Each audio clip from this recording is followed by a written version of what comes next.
name's Jason, and here's JB Rolgers, and we are now at part 4 of the Ultimate Drafters Guide to Perfection in the Ultimate AU Falcon. We're almost there. We're almost at the end. So thank you for making it this far. Or, if you skip to this one, go back to the start, because you can't cut the steps, mate. Last video we went through the figure eights, and now it's time to put all this into the Kang entry. Give us a quick explanation. All right, entries. So you can't put your donuts and your figure eights together without somewhere to start. So we're going to go into entries, and here's an overview of our track layout. We've got a straight run down into a left turn where we pivot around the cone and exit. Our first two are our handbrake and clutch entries. These are used by most drifters, most track days. They're a staple point of drifting. And then we've got our feint entries, our feint handbrake and feint power over. These are designed to carry more speed in and through the corner while maintaining angle. So let's head to our examples. What do you get to do with examples? When do I get on track? Never. You do enough track days. So don't forget, we're going to get Tom Shepard on track at the end to show us how an entry is done and see if our teachings are somewhat useful. Make sure you hang around till then. For now, let's get to Josh in the car and see how it's done. So now that we've mastered our donuts and our figure eights, we're going to work on some entries. The two most simple ones I would class would be your power over and your handbrake entry. We'll focus on a power over, handbrake, then we'll go into some clutch kicks, and we'll talk about feinting some weight to one side to help some of the lower powered guys with sort of persuading the car to snap to that angle and drift the corner. So we'll start with a power over entry. So we're going to come in, nice speed.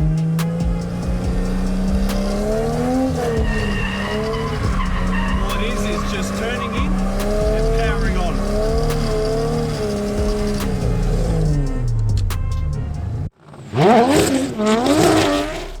Okay, now our handbrake entry. Naturally, the handbrake entry wants to be a little bit quicker than a power over entry. Power over entry is naturally building speed from the moment you turn in.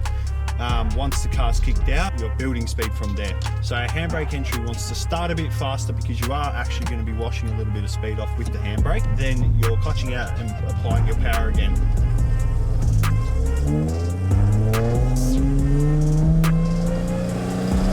So nice and quick. Handbrake up, clutch out, apply throttle.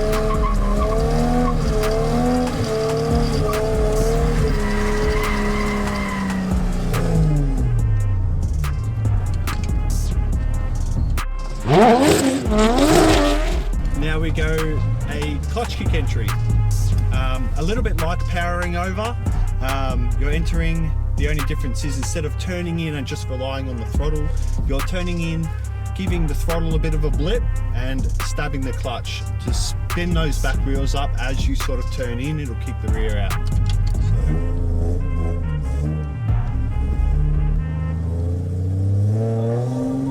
So coming in, same speed as a power over, turning in, and the clutch and counter steering.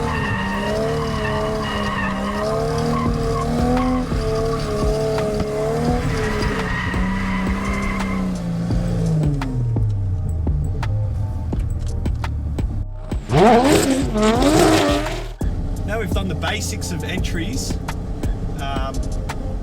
we're going to do what we call a feint entry. This one would be more so for people who are in lower power cars or anyone who wants to maintain their speed.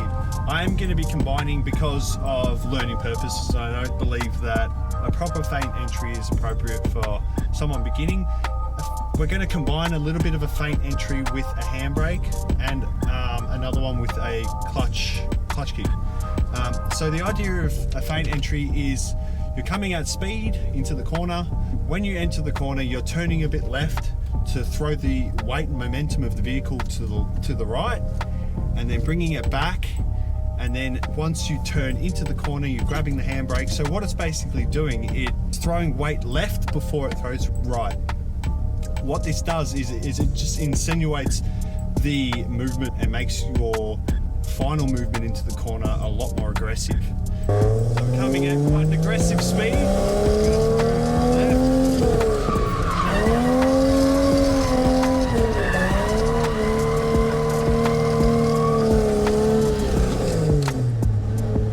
As you can see, it's just a little bit more aggressive. So for you guys that have a little bit less power and you really need to throw that car into the corner, that can be a good step for you to learn once you learn your clutch kicks, your power over, and your handbrake entries. It just makes everything a little bit more aggressive. So now we'll do the same thing, but with a clutch kick entry. We're going to do this one in second gear because we need to maintain the speed.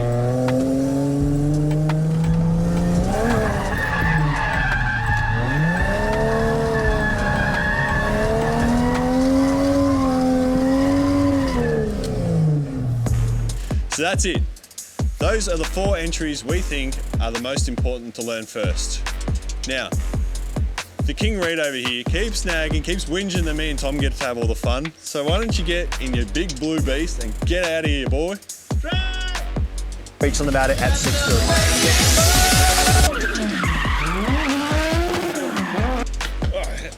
That was great. But now, it's the moment of truth, Tom Shafford. You're up, son. Have you taken this in? Are you going to show us how it's done? Or are you going to fail? Let's check it out. Last one, entry. All right. So get a run up, get a bit of a feel for that handy. Clutch in, handy that ass. That's a target. So I'm Dazzy. am I turning left and then pulling the handbrake on? So let's just go drive towards the cones and clutch in, rip that handbrake and just try to do like a long slide towards like you know the direction of the cones in the corner.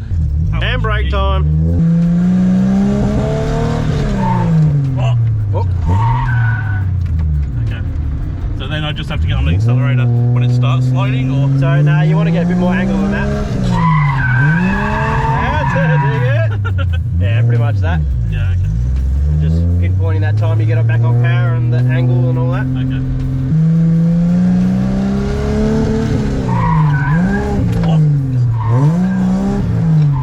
What happened, Tom Shafford? Anyway, that's it. It's now the end of part 4. And we're on to part 5, which is tandems. So make sure you check it out. I'm finally on track, boy. My favourite part. My favourite. Handies.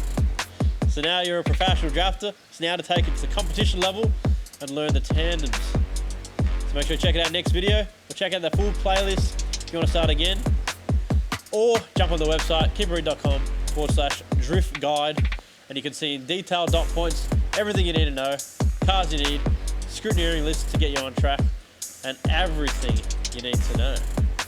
I'll see you in the next video. Make sure you like and subscribe, and we'll see you next time, boy.